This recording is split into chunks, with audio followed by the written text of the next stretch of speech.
ఈటీవీలో రాత్రి 7:30 టెలికాస్ట్ అవుతున్న సీరియల్ రంగుల రత్నం.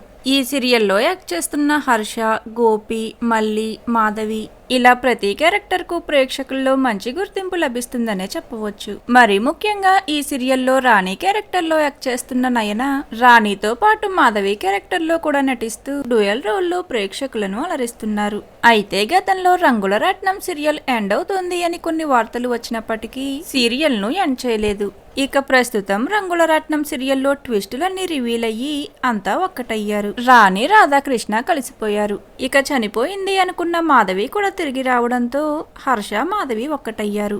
ఇప్పుడిక రాణి, మాధవి కలిసి నందిని నిజస్వరూపాన్ని బయటపెడతారు. అయితే ఇక్కడతో సీరియల్ కు శుభం కార్డు వేయనున్నారా, లేదా సీరియల్లో నెక్స్ట్ జనరేషన్ తో న్యూ యాక్టర్స్ తో సీరియల్ స్టోరీ లైన్ ను కొనసాగించనున్నారా అనేది చూడాలి. ఇక ఈ సీరియల్ ను ఎండ్ చేయడానికి బదులుగా న్యూ జనరేషన్ ఎంట్రీ ఇచ్చే ఛాన్సెస్ ఎక్కువగా కనిపిస్తున్నాయి.